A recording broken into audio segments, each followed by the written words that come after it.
जैसे आप सबको पता है कि पिछले कई दिनों से काफ़ी न्यूज़ चलती आ रही है, पर मैंने हमेशा एक ही चीज़ मेंटेन की है कि मैं कांग्रेस पार्टी में हूँ।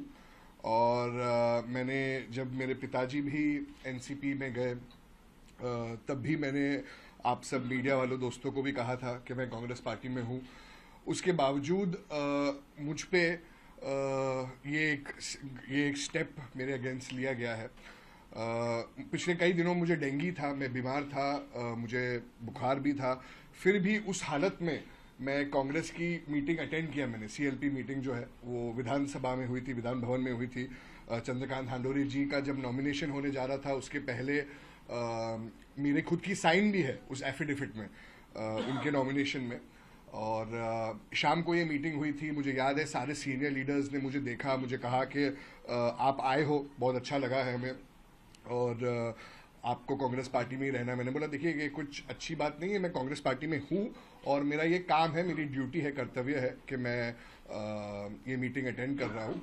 और मुझे सीनियर लीडर्स का भी फ़ोन आया, दिल्ली से फ़ोन आया, और दिल्ली से फ़ोन आया, मुझे कहा गया कि नहीं, आपने जो स्टेप लिया है कांग्रेस पार्टी में रहने का, वो बहुत ही अच्छा स्टेप है। ये सब होने के बाद आप सबको पता है कि कल एक न्यूज़ आई जिसमें मुझे मुंबई प्रदेश युवक कांग्रेस के पद से हटाया गया।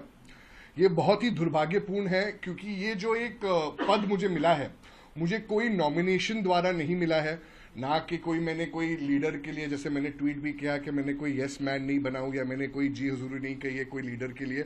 मैंने इलेक्शन लड़ा है और मुझे तकरीबन 90,000 वोट्स मिले हैं। 20,000 की तकरीबन मार्जिन से मैं जीता हूं।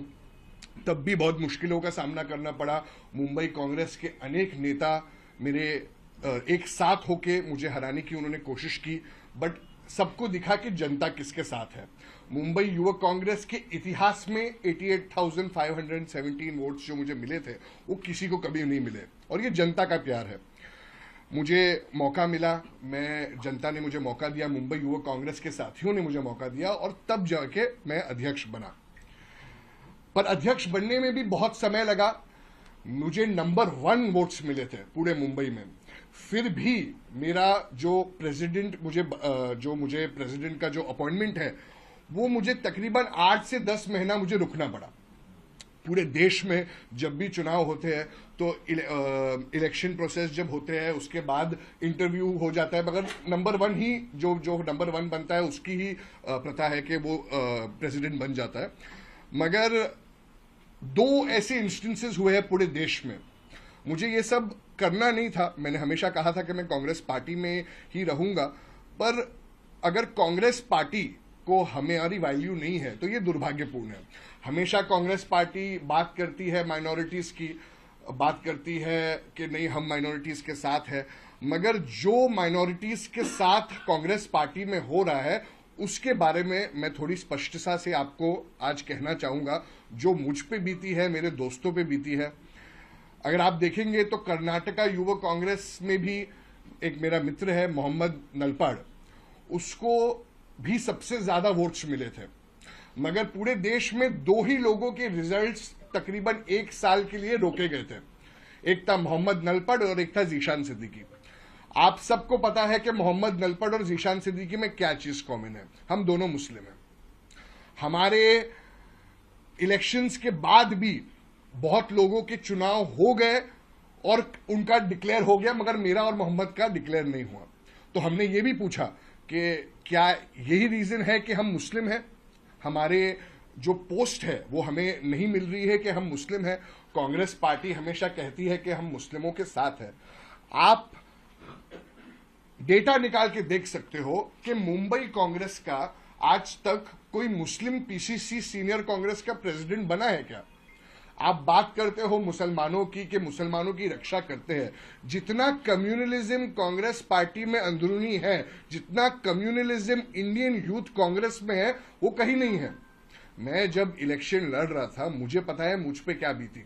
मुझे हमारे अध्यक्ष श्रीनिवास जी का फोन आता था, वो मुझे कहते थे कि अरे जीशान, मुंबई में 6 डिस्ट्रिक्ट है, ज्यादा से ज्यादा 2 मुसलमान डिस्ट्रिक्ट प्रेसिडेंट बनाना, उससे ज्यादा मुसलमान डिस्ट्रिक्ट प्रेसिडेंट मत बनाना।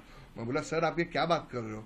तो उन्होंने कहा नहीं, मैं तेरे अच्छे के लिए बोल रहा हूँ, क्योंकि अगर तूने बना दिया तो एज अ मुस्लिम तू नहीं बन पाएगा। मैं बोला ऐसा क्यों?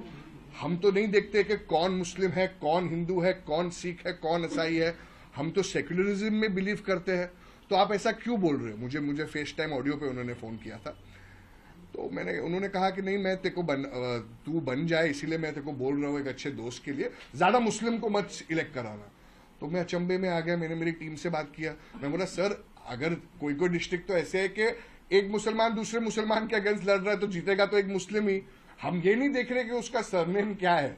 मगर आप अगर बात करते हो मुस्लिमों की तो आपको परहेज भी मुस्लिम से कैसे है?